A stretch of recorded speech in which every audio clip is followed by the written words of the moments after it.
So there's more to my Miss Andrea Hates Christmas story than I revealed, although I did tell you the story of the first time I decided that just Christmas as it is celebrated does not sit well with me. And it was after the being sat down by our parents and told that there was no Santa Claus, but you have to pretend there's Santa Claus so that your younger brothers keep believing in Santa Claus. And so we had one really lousy Christmas because for obvious reasons I mentioned in my last video. And then they got better again, but it was just dumb. So parents would bring home a tree about, 10 days before Christmas at the most. My parents did not start decorating at Thanksgiving. I think at this time period, my mom was in school and my dad was working a good 16 hours a day. Yeah, he also had a commute. And so we were kind of at the mercy of our older siblings. And so about 10 days before Christmas, tree would come out, we'd have to decorate it. And honestly, that wasn't a lot of work because I had an older brother. I had one of those older brothers who liked to do everything for the family. If you were sweeping a room, he'd take the broom and finish sweeping the room, things like that. So if you were decking a Christmas tree, he also was like, you can put up a few balls, but now sit down and watch me decorate the Christmas tree. And maybe that's part of what I didn't like about it. But he was, bless his heart, dear departed soul, the reason why I hated Christmas morning. And so there were 11 people in the house during those years. Mom, dad's kids, mom's kids, and the kids they had together. And everybody would get a gift from everyone. We were given $20 or whatever to go to the dime store and buy gifts for everyone. So everyone was sent to go buy everyone a gift. And we found neat things. It was the 80s. You could get some neat things for $1 or $2, right? And so socks and coloring books and lipsticks and cheap earrings and just fun little things, puzzles. And so under our tree, there was at least 121 presents. I'm not kidding. There were at least 121 presents under our tree. Every year, even after my siblings moved out, because they would come home for Christmas. And so there could be 150 gifts under the tree, right? Me and my same age brother went to Christmas Mass together because we were in Catholic school together. The younger siblings were too young to go without the parents. The parents weren't going. So my brother and I had to walk a mile uphill both ways. Of course, we're in New York. Go to Mass. And so before we left for Mass, we would get our surprise Christmas Eve gift. It was the coat for the season. Like, our Christmas Eve gift was a new coat for the year. So we get our surprise coat. And the surprise was, what kind of coat was it? How cute was it? Here I got a down vest, which is something I really wanted. And they were always adorable little coats. We'd get our Christmas gift coat, and then we would walk to Mass and have an amazing time at Mass. Meanwhile, Brother Michael was at home harassing the snot out of Mom and Daddy. What time can we open the gifts? How early can we open the gifts? I want to open the gifts. Okay, I want to open the gifts. They'd say, just go to bed. When you wake up, come get me. Michael wouldn't go to bed. Michael would sit awake until like 4:30 a.m., at which point he would go wake Mom and Dad. Mom and Dad would be like, go wake everybody.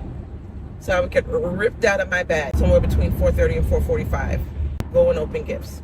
And by 5 a.m., the living room was carnage. It was complete and utter carnage. Paper everywhere. Daddy with a plastic bag, just trying to clean it up. And you'd have your little pile of gifts, and you go, thank you. And you go back to bed. And that was it. Christmas was over. It was over. It was a good meal later that day. Different relatives would drop through with some really horrible gifts. And we'd have a pile of gifts in the closet to give people who drop by with gifts to, kind of exchange.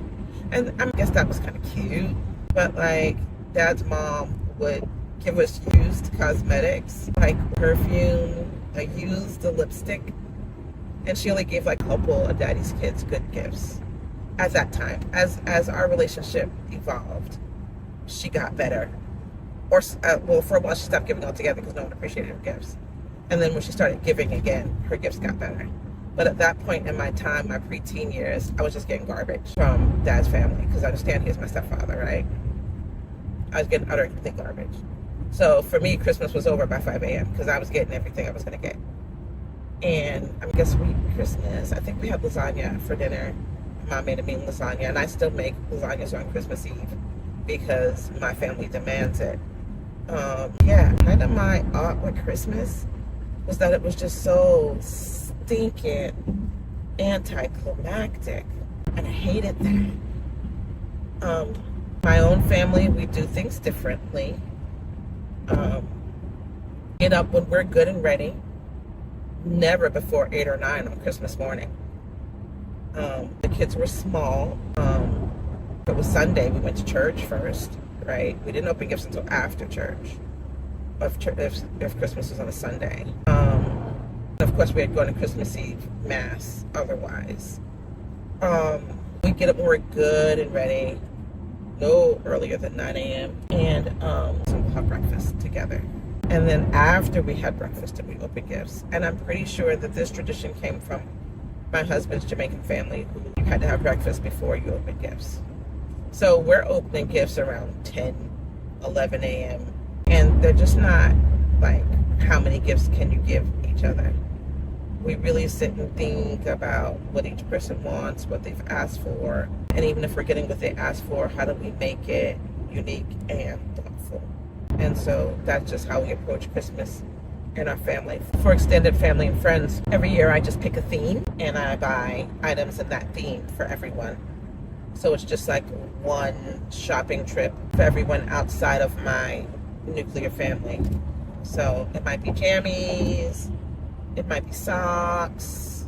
Last year I noticed everyone's wallets were dying, so I got everyone wallets with air tags in them, things like that. I always pick a theme and I just buy that for everyone, and I buy extras in case I miss somebody. And that's how I do it. So I try really hard not to be a Christmas Debbie Downer, but do my best to make sure everyone gets some kind of surprise, gets a good meal. Well, we always watch a good movie. And so that's made Christmas less anticlimactic for me.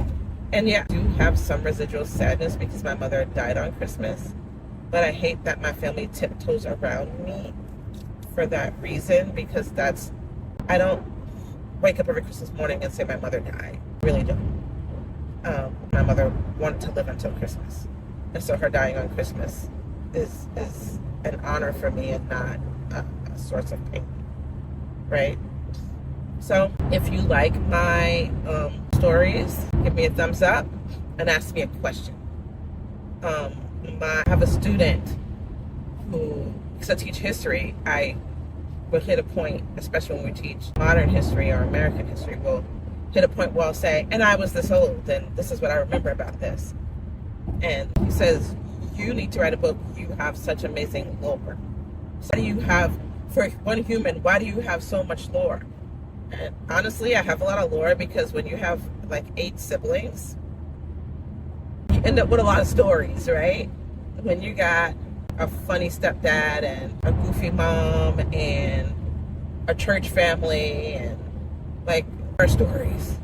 So yeah, if you like the stories, give me a thumbs up and ask me a question, and I'll see if I can find a story for you to relate to that. But yep, why I am a Christmas Scrooge or a Grinch, and that's why I find Christmas anticlimactic, but I love Easter. Till next time.